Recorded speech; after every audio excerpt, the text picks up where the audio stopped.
Doctor Yunus দেহ ত্যাগ করলো, পদত্যাগ করবে না, এটা আমি সোজা সাপটা কথা বলি। আপনার তো সংস্কার করার কোনো ক্ষমতা নেই। নারী যদি সুন্দরীও হয়, সে যদি বন্ধা হয়, তার প্রতি আকর্ষণ থাকতে পারে, কিন্তু সন্তান জন্ম দেওয়ার ক্ষমতা নেই। বর্তমান অন্তর্বর্তী সরকার হলো একটা বন্ধা নারী, তার কোনো কিছু গর্ভধারণ করার কিছু নাই, শুধুমাত্র প্রতিশ্রুতিটাকে একসঙ্গে করতে পারে। নাহিদকে ডেকে বা উনি গেছেন, আমি শুনেছি বকাঝকা দিয়ে বলছে তোমরা যা শুরু করছো তাতে আমার পক্ষে থাকা সম্ভব।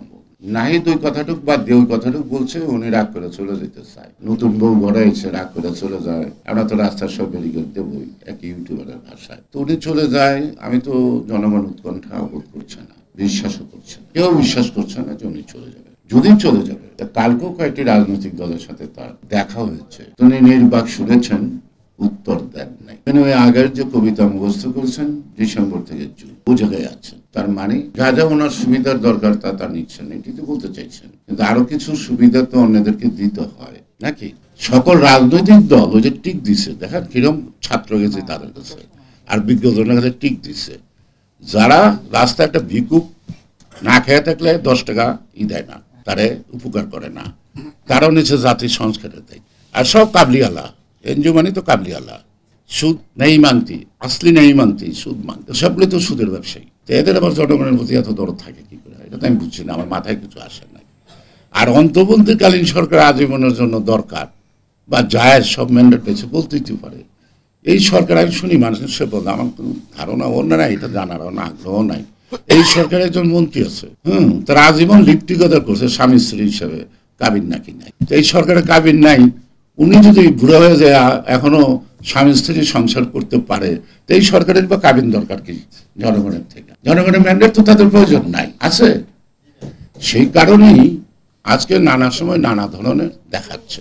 ভাবছিলেন নাহিদ এটা বলে, আর ইউটিউবরা বলছে আমরা আসতেছি, আসেন ভাই আসেন, দেশে আসেন, আন্দোলন করেন। ইউনূসের জন্য সারা দেশে কি অশ্রু বিসর্জন দিতে, বৃষ্টির বন্যা বসায় দিবে রাস্তায় রাস্তায়, যাতে সেই বন্যায় হেঁটে এয়ারপোর্ট পর্যন্ত ইউনূস সাহেব না যেতে পারে।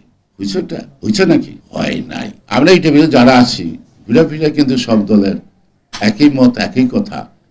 আমরা যদি বলি কালকে রাস্তায় নামবো, তাহলে আমার মনে হয় ইউনূস সাহেব 24 ঘন্টা থাকতে পারবে না। 11 দিনের আন্দোলনে যারা মুকুট পড়লো, অর্থাৎ ছাত্রদের সেই ঐতিহ্য পুনঃপ্রতিষ্ঠিত করলো, স্বাভাবিক কারণে তো তারা আমাদের কাছে অনেক বড়, অনেক বড়। কিন্তু তারা নিজেরা যে ছোট হচ্ছে। এই বৈষম্য বিরোধী আন্দোলন যারা করছে, 90% ছাত্র আজকে তারা তাদের লেখাপড়ায় চলে গেছে, কেউ ফিল্ডে নেই। আমার নাতনি, আপনারা নিপুণদের ছিলেন, ওর মেয়ে ক্লাস 10-এ পড়ে, গ্রিন হেরাল্ড ইন্টারন্যাশনাল স্কুলের ক্যাপ্টেন। যে রাজনীতি না, সে লেখাপড়া নিয়ে ব্যস্ত থাকে। সেও তার স্কুলের সব ছাত্রছাত্রীদেরকে নিয়ে গণভবনে ঢুকছে। তো সে তো আসে না, এখন যান আনতে পারবেন না। আজকে আমরাও আন্দোলন করছি, আমরাও মুক্তিযুদ্ধ করছি। মুক্তিযুদ্ধের পরে আমি মন্ত্রী হওয়ার আগ পর্যন্ত সচিবালয়ে ঢুকি নাই, চিনি না।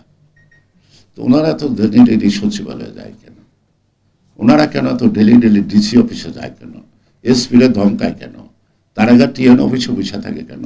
তারা ওসির টেবিলে বসে থাকে কেন? আজকে যে জাতি যাদেরকে মাথায় তুলছে, সেই মাথা থেকে পড়ে যদি জাতির পায়ের তলে পড়ে যায়, এটার জন্য কি জাতি দায়ী?